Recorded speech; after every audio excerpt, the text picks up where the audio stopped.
এই কোয়েশ্চেনটা তাহলে করে ফেলি। আপনার বলো। ওয়াইফকে অপহরণ করেছিল এই শেখ মুজিবের, তারপর গোলাম মোস্তফার ছেলে এরা, কামালের বন্ধু-বান্ধবেরা। না, এটার গাজীপুর হোসেন নিজে নিজে ছিল। নিজে আচ্ছা। তো হ্যাঁ, নিজে। আপনার স্যার আপনি এটার বিচার চেয়েছিলেন শেখ মুজিবের কাছে। আপনি আমার বউ বিচার কন্টিনিউ চেয়েছিল। করেন। জি, কন্টিনিউ করেন স্যার এবার। হ্যাঁ, যে আপনি প্রাইম মিনিস্টার, কারণ ঘটনাটা মুজিব কি ছিল স্যার? ঘটনাটা কি ছিল স্যার? একটু শুরু থেকে বলেন। ঘটনা খুবই, এটা একটা মানে মজার ঘটনা। আচ্ছা, তুমি শুনতে চাও? তুমি তো, আমার বইতে লেখা আছে যদিও। সবাই শুনতে চায় স্যার, সবাই। আমি একা না, সবাই শুনতে চায়। ঘটনাটা হচ্ছে, আমার এক খালাতো বোন, তার নাম তাহমিনা। তার বিয়ে ঠিক করেছিলাম আমি আর নিম্মি কর্নেল রেজার সাথে, যে আমাদেরকে জুনিয়র চাকরি। তার সাথে বিয়ে হবে, অনুষ্ঠান হবে লেডিস ক্লাবে। তো দুপক্ষেই আমাদের পরিচিত, অতএব আমরা হলাম রায় মিডিয়া। ঠিক আছে, ঠিক আছে। তখন আমরা কি করলাম, সমস্ত অ্যারেঞ্জমেন্ট আমাদের উপরে দায়িত্ব আসলো। তো কাকে রাখি আর কাকে বাদ দেই, এত মানুষের সাথে পরিচিতি। তো আমরা যাই হোক বেশ ভালোই, প্রায় 2-3 হাজার লোকের মতো লোক ইনভাইট করা হলো, দুই তরফে। চলছে বিয়ের আসর। তখন আমার একমাত্র শালা, যার নাম বাপ্পি, ও ম্যাকগিল ইউনিভার্সিটিতে পড়তো, ওখান থেকে ছুটিতে আসছে দেশে। He was also present in the ceremony. আমি আর নিমিত দুই পক্ষের মানে হোস্ট বলতে পারো, সবাই দেখাশোনা করছি। বাপ্পি বসে আছে ছেলেদের যেখানে বসার জায়গা সেখানে। তখন লম্বা চুলের একটা ফ্যাশন ছিল আর কি। He has just come from Canada, তো লম্বা চুল, and he had beautiful hair, and he was a handsome man.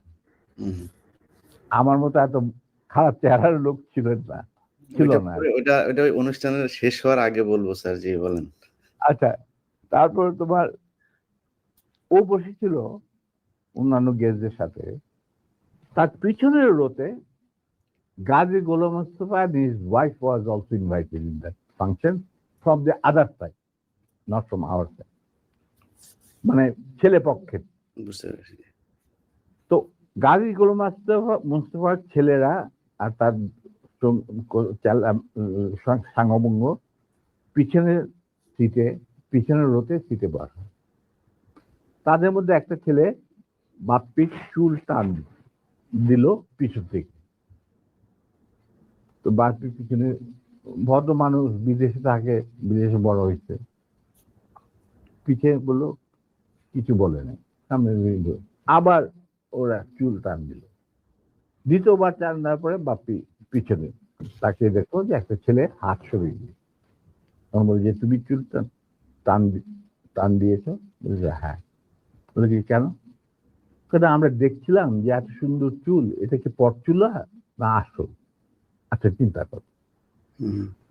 সে তখন ইউনিভার্সিটিতে পড়ে, আর এই পুচকে ছেলে তখন বোধহয় স্কুলেও পড়ে না, বা স্কুলে 6-7 ক্লাস হবে। তখন বাপি বলে, বেয়াদব ছেলে, তুমি আর এখানে বসবে না, তুমি অন্য কোথাও গিয়ে বস। ওরা বেরিয়ে চলে গেল। আমরা কিন্তু কিছুই জানি না, মানে আমি আর নিমি এত ব্যস্ত, দুই পক্ষকে দেখাশোনা, খাওয়া দাওয়া চলছে এর মধ্যে। হঠাৎ দেখলাম দুটা মাইক্রোবাস, রেড ক্রসের, আর একটা গাড়ি, গাড়ি, সবুজ রঙের গাড়ি আগে, পিছনে দিয়ে মাইক্রোবাস। মাইন্ড ইউ, তখন কিন্তু আমার নিজের personal security guard with wireless মজুদ লেডিস ক্লাবে। আমি কুমিল্লা থেকে আসছি বিয়ের জন্য। তো ন্যাচারালি আমাদের গার্ড নিয়ে চলাফেরা, এটা তো আর্মির নিয়ম, এটা তুমি জানো। আসলো, থামলো, দুইটা মাইক্রোবাস থেকে প্রায় 8 জন ট্রেনগানধারী, সাদা পোশাক পরা লোক নামলো, আর ফোকসো গাড়ির থেকে নামলো গাজী গোলাম মোস্তফা স্বয়ং। তার স্ত্রী কিন্তু উপস্থিত মেয়ে মহলে। উনি গাড়ি থেকে নেমেই চিৎকার করতে শুরু করলেন, মেজর ডালিম কোথায়, মেজর ডালিম কোথায়, মেজর ডালিম কোথায়, বহুতবার বাড়ছে, আর সহ্য করা যায় না। আমি অবাক হইলাম, এরকম চিৎকার করছে কে? তখন একটা ছেলে এসে, একজন হিওয়াজে ট্র্যাক প্লাটুনের একটা ছেলে, কে আমার নামটা মনে নাই, এসে বললো যে ভাই আপনাকে খুঁত করতে এই চিৎকার করতে, এই তো গাজী গোলাম মোস্তফা, তার সাথে 8-10 জন ট্রেনগার্ডধারী লোক আছে। মাইন্ড ইউ, তখন কিন্তু army was deployed in the whole country to recover illegal arms. আর আমাদের ঢাকার হেডকোয়ার্টার ছিল রেস কোর্ট। আমরাও সেই অপারেশনে যুক্ত ছিলাম। যাই হোক, আমি বাইরে আসলাম, আসে গাড়ি গোলাম মোস্তফার সামনে বারান্দাতে। আমি মেজর ডালিম, আপনি আসুন, আপনার বেগম সাহেবা তো আছেন ভিতরে, আপনার আসুন, বরবধূকে আপনি দোয়া করে দিন। হারামজাদা বারবার সে আর্মির আজকে আমি উচিত শিক্ষা দেব।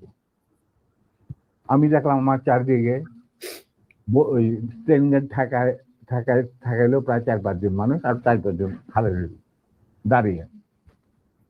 আমরা এটা কি, আমি একজন ট্রেন মানুষ, আমার স্কট আছে ওখানে প্রায় 4-5 জন, ওয়্যারলেস আছে, I can call anyone any time, MP unit যে ইউনিট দরকার হয়। এই কি অবস্থা, একটা বিয়ে বাড়ির মধ্যে এরকম একটা হুলস্থুল কাণ্ড।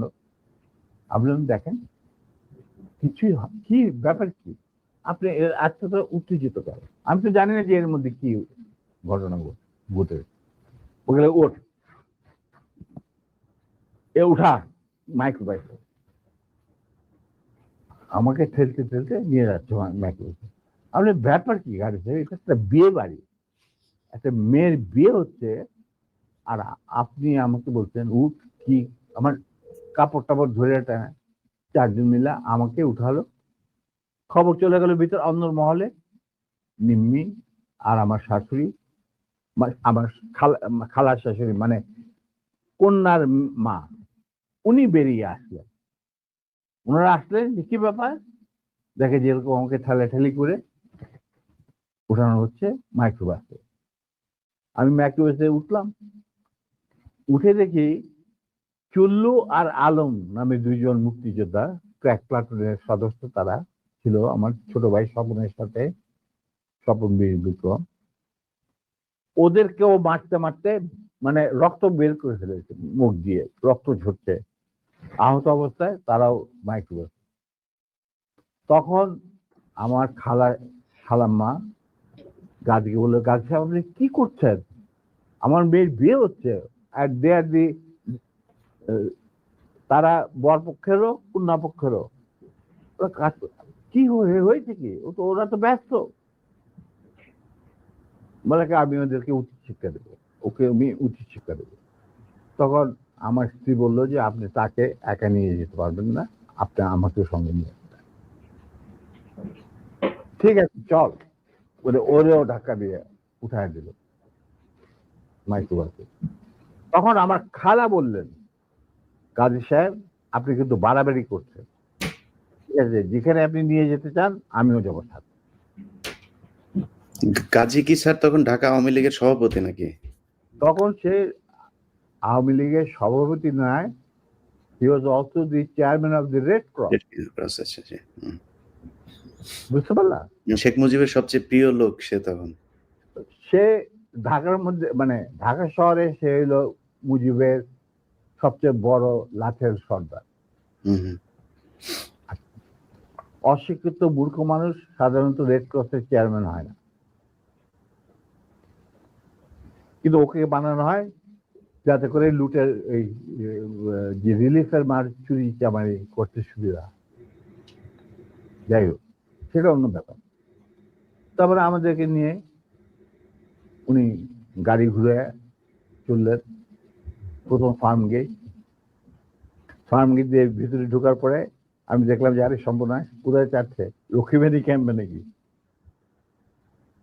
তখন আমি চিন্তা করছি কি করি, এর মধ্যে আমার খালা আর নিমি নিজেদের শাড়ি ছিঁড়ে চুল্লু আর আলমকে ব্যান্ডেজ করে দিয়েছে, মানে যেখানে যেখানে ক্ষত, তার দিকে রক্ত পড়ছিল। আমি হঠাৎ বললাম, গাড়ি থামাও driver. In the meantime Swapan Bapi ওরা কিছু গেস্টকে বোধহয় বাড়িতে পৌঁছে দেওয়ার জন্য নিয়ে গেছিল গাড়ি করে, বা ওদের গাড়ি আসছিল না, দেরি ছিল কিছু, ওরা উপস্থিত ছিল না।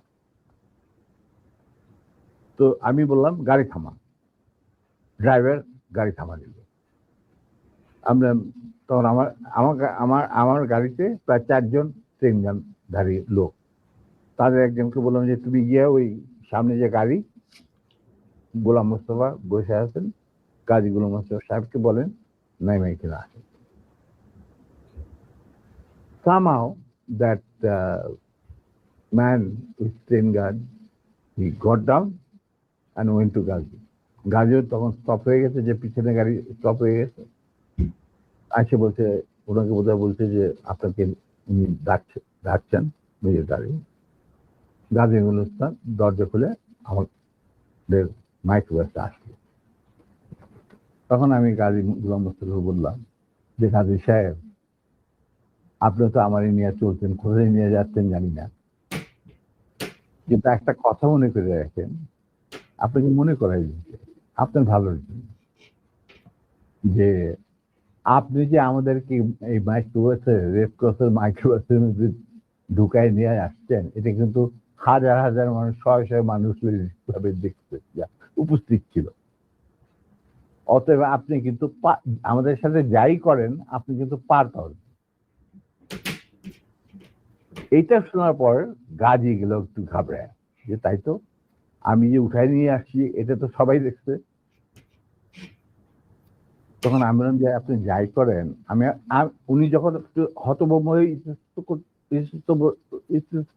বোধ দেখাচ্ছে, আমি বললাম যে গাজী সাহেব, আমি আপনাকে একটা পরামর্শ দিই, আপনি যাই করেন আপনি শেখ সাহেবের কাছ থেকে আগে পারমিশনটা নিয়ে নেন, এছাড়া আপনি বাঁচতে পারবেন না। এর মধ্যে আমার ছোট ভাই স্বপন বীর বিক্রম ফেরত আসছে লেডিস ক্লাবে, বাপ্পি ফেরত আসছে। ওরা শুনলো যে এই ঘটনা ঘটছে, ওখান থেকে সোজা স্বপন চলে গেল এমপি ইউনিটে, ঢাকা ক্যান্টনমেন্টে। ওখানে গিয়ে বললো যে এরকম অবস্থা, বিয়ে বাড়ি থেকে কিডন্যাপ করে। এই বিয়েতে কিন্তু জিয়া রহমান উপস্থিত ছিল, শফিলিও উপস্থিত ছিল, খালেদ মোশাররফ, মানে সবাই উপস্থিত ছিল। আচ্ছা, তো ওনার তখন চলে গেছে। সেদিন কি একটা কি ছবি দেখানোর কথা ছিল, সত্যজিৎ রায়ের যদি মহানগর না কি একটা ছবি, তো ওটা দেখার জন্য সবাই চলে গেছে আগে তাড়াতাড়ি খাওয়া দাওয়া করে। তখন এই খবরটা পাওয়ার পরে the CEO of the MP unit এই খবরটা ব্রিগেড মেস, ইউনিট মেস সবখানে এটা সে জানাই দিল। ইয়াং অফিসাররা লুঙ্গি গেঞ্জি পায়জামা যে যা পরা ছিল সবাই ঢাকা শহরে বের হয়ে আসে। তারা খুঁজতে লাগলো যে আমাদের অ্যাবডাক্টেড অফিসার তার ওয়াইফ কোথায়। আর একদল সোলজার এমপির পাঠানো হলো, যারা ওই অবৈধ অস্ত্র কালেকশনে ডিপ্লয় ছিল, গাজীর বাড়িতে যাদের পাইছে সবাই বন্দুকেরা নিয়ে আসছে রেস্ট ময়দান। আমি কিন্তু এগুলো কিছু জানি না। গাজী তখন আমার কথা শোনার পর ও ওদের কিছু চিন্তা করলো, চিন্তা করার পরে দেখলাম যে উনি লক্ষ্মীবেনের দিকে না গিয়ে 32 নম্বরের দিকে যাচ্ছে, কলাবাগানের। আমি বললাম যে আলহামদুলিল্লাহ। তখন 32 নম্বরে গার্ড রেজিমেন্ট ছিল, ফার্স্ট ফিল্ড রেজিমেন্ট, যেটা আমার হাতে গড়া। তারা গার্ড দিচ্ছিল প্রাইম মিনিস্টারের বাড়ি। আমার জানা আছে তো গাড়ি চললো, আমরা পিছু পিছু চললাম আবার কাফেলাকে গাড়ি 32 নম্বরের গেটের ভিতরে ঢুকতে না দিয়ে বাইরে খাড়া করায়, স্টপ করা পর গাড়ি তার গাড়ি নিয়ে ভিতরে চলে যায়। আমরা ওখানে থাকলাম। ইতিমধ্যে যখন এরকম সারা আর্মি ডিপ্লয়মেন্ট যারা ডিপ্লয়েড ছিল তারা যখন গাড়ির পরিবেশ ধরে নিয়ে আসছে আর সবখানে ব্যারিকেড দিয়ে চেক করা হচ্ছে প্রত্যেকটা গাড়ি যে আমাদের মিসিং অফিসার তার স্ত্রী কোথায় আছে কিনা, যাতে ঢাকার বাইরে না যেতে পারে। এই হুলস্থুল চলছে। আমাদের তখন রেসকোর্সের কমান্ডার ছিলেন major movement, CO first lancer. তো উনি মেজর মুভমেন্ট ছিলেন অপারেশন ইনচার্জ, পরে লেফটেন্যান্ট কর্নেল। আচ্ছা, যাই হোক, তখন আমরা বললাম যে গাড়ির ভিতরে গেল কি বলবে। ঠিক সেই সময় দেখলাম একটা সাদা টয়টা গাড়ি আসলো, ড্রাইভিং সিটে বসা স্বপন, পাশে বসা আমার বোনের জামাই লিটু, আবুল খায়ের লিটু, যে নাকি বেঙ্গল গ্রুপের মালিক, বিরাট ধনী ব্যবসায়ী, ওই সালমান রহমান তোমানের সাথে সবাই একটা। যাই হোক, ওরা দুজন আর এসপি মাহবুব সঙ্গে। এসপি মাহবুব ছিল মুজিবের খুবই বিশ্বস্ত একজন কিলার, মানে তাকে যে সমস্ত এই মানুষ মারা টারা হতো আর কি। ঢাকা জেলার SP SP Mahbub, not major. He was given during the war he was given rank of a captain. Mahabub was a good friend of mine, and anyway, ওদের গাড়ি যখন আসলো আর গাড়ি থেকে পরে আমি এই গল্প মাহবুবের কাছে শুনছি যে স্বপন এই ক্যান্টনমেন্টে জানানোর পর সে চলে গেল মাহবুবের বাসা। মাহবুবের কিন্তু সেই বিয়েতে আসার কথা। তো সে ওয়্যারলেসে জানাইছে যে আমি মানিকগঞ্জ থেকে ফিরছি, খুব সহসাই আমি বিয়ে বাড়িতে আসছি, এটা আমার দেরি হবে। তো স্বপন চলে গেছে তার বাসায়, সে থাকতো মিন্টন রোডে, মানে ক্লাস 1 গ্যাজেটেড অফিসারদের জন্য একটা এনক্লেভ আছে, তুমি হয়তো জানো, দেখেছো কিনা জানি না। তখন বাংলো ছিল, এখন বোধহয় মাল্টি ফ্ল্যাট, ওই ইন্টারকনের সাথে। তো সেখানে মাহবুব থাকতো একটা। তো ফ্ল্যাটে লিটু আর স্বপন গিয়ে উপস্থিত হয়েছে। ঠিক সেই মুহূর্তে Mahbub was getting ready to come to marriage ceremony. Manikganj থেকে ফিরে আসছে, উপরে এটা দেখা যায় মাহবুব কাপড় টাপড় পরতে, চুল আছে। তখন লিটু আর স্বপনকে দেখে বললো যে কি ব্যাপার, তোমরা এখানে কেন? আমি তো আসছি, আমি তো বলছি তোমাদের জানাইছি, আমার অফিস থেকে জানানো হয়েছে, জানানো হয়নি যে আমি দেরি হবে মানিকগঞ্জ। হ্যাঁ, কিন্তু মাহবুব এক ঘটনা ঘটছে। বলে কি ঘটনা? যে নিম্মি আর ডালিমকে উঠায় নিয়ে গেছে গাজীর গরম বিয়ে বাড়ি থেকে। কোথায় নিয়ে গেছে, কি হয়েছে জানি না, তবে তার পরিবারের সবাই এখন অ্যারেস্ট করা হয়েছে। তারা সব ওই সাউদি উদ্যানে আছে, মানে রেস্ট করছে। আর্মি সারা ঢাকা শহরে ছড়ায় পড়ছে, তার প্রত্যেকটা গাড়ি চেক করতেছে যে looking for the missing officer and abducted officer and his wife. মাহবুবকে চাই নাকি? এটা তো সাংঘাতিক কথা। গাড়িতে তো বিশ্বাস করা যায় না বলে সে রেড টেলিফোন করতে, মানে হাত দিতে গেছে, রেড টেলিফোন বেজে উঠছে। কে? শেখ মুজিব। ফোন মাহবুব। তো উঠাইছে, কে বলছে? আমি মাহবুব বলছি। বলে যে আমি প্রাইম মিনিস্টার মুজিবুর রহমান। বলে কি? জি স্যার বলেন। বলে কি তুই ইমিডিয়েটলি আমার বাসায়। এর মধ্যে chief of staff, deputy chief of staff, CGS Khalid Mosharraf এদেরকে ডাকানো হয়েছে, এরাও আসছেন। Major colonel Nuruzzaman, Rakib chief, এরাও উপস্থিত আসছেন সবাই। জিয়া রহমান অলসো কে ডেপুটি চিফ। আচ্ছা, মাহবুব তখন বলি চলো, তখন লিটুদের গাড়িতে বসেই ও চলে আসলো।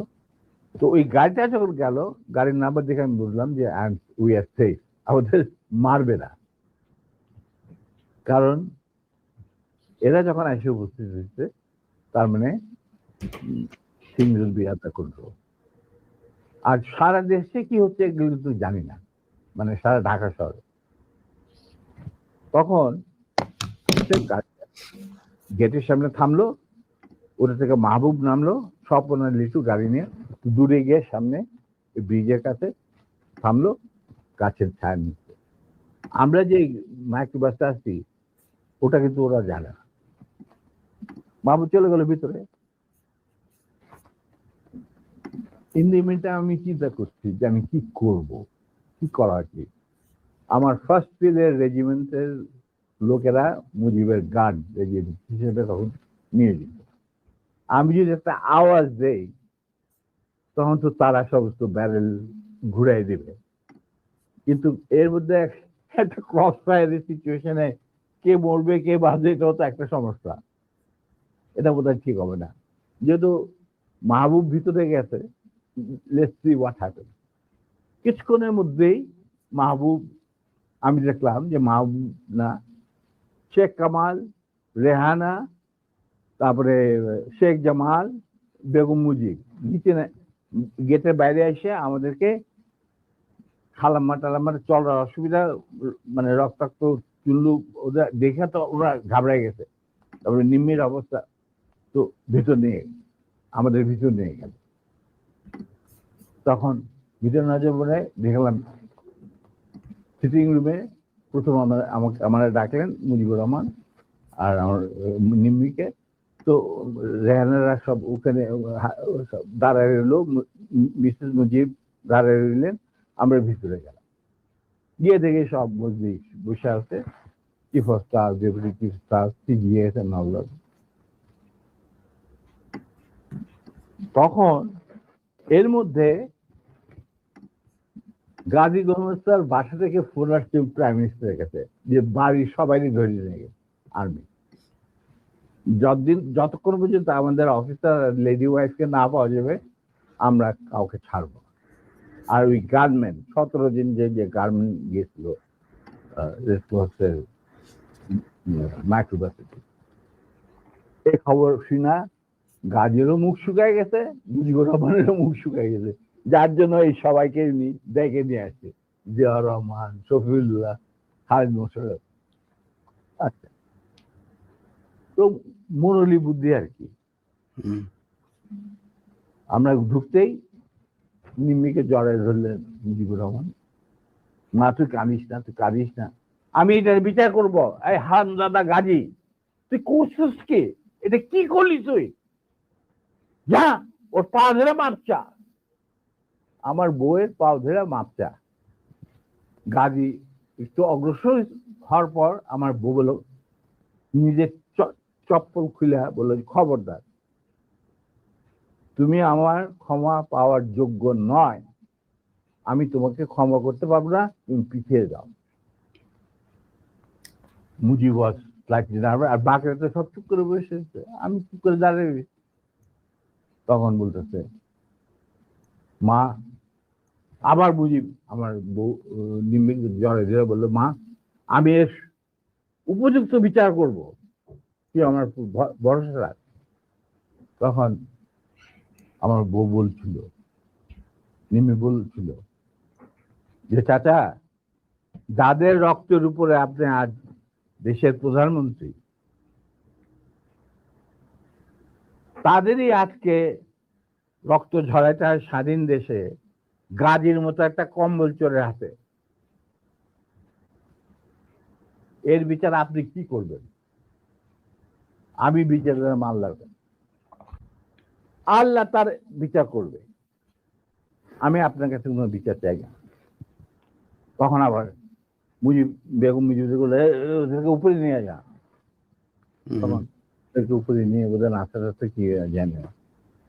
এরপর আমরা বলি যে একটা কর, শফিল্লা তুমি ওই আর্মি কন্ট্রোলে ফোন করে মোমিনরে বলো গাজীর পরিবারে ছেড়ে যাবে। তো শফিলে পিক আপ দি ফোন, রেড ফোন করলাম মেজর মোমেনকে। মেজর মোমেন বললেন, স্যার আই এম সরি,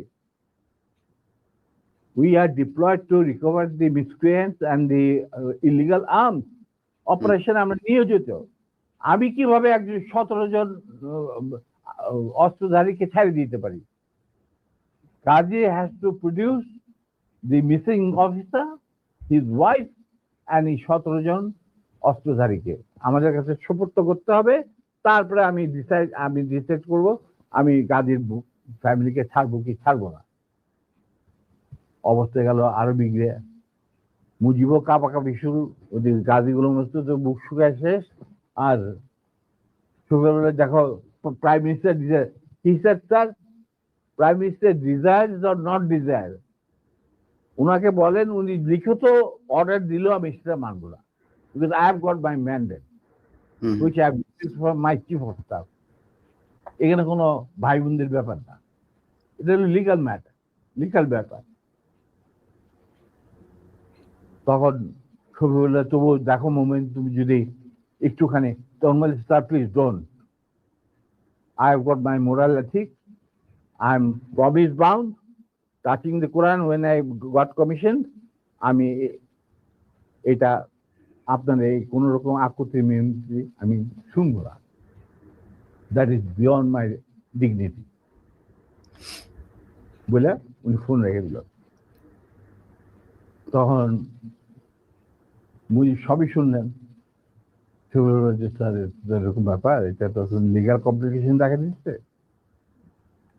তখন বলে আর একবার তুই ফোন কর। তো মুজিবুর রহমান সবিরা বললো, সবিরা আবার ফোন করলো, আমরা দাঁড়ায় আছি, আমি দাঁড়ায় আছি, নিমের আসতে উপরে চলে গেছে। ফোন করার পরে সবিরা বলে যে লোক moment I request you once again please. তখন মুজিবুর রহমানকে দিয়ে আমারে দে, উনি ফোন নিয়ে বললেন মেজর মোমেনকে যে আমি মুজিব বলছি। He said, sir, I have no time, I am running a big operation and I am the commander. I am sending one of my officers to your residence. He will explain whatever I have got to say. So he dropped the phone. মুজিবের মুখ শুকিয়ে গেল। এখানে যারা বসা, জিয়া রহমান আর খালেদ মোশাররফ, নুরুজ্জামান, এরা সব করে বসে সফিল্লা কি করা যাবে। Within 5 minutes Captain Shahid arrived. He was from cavalry and he was a friend of mine during the student days. আমরা একসাথে কন্টেম্পোরারি ইউনিভার্সিটিতে ছিলাম আর কি। হ্যাঁ, ও হলো তোমার কি বলে এটা লালবাগের ছেলে, আমরা ছিলাম মালিবাগ।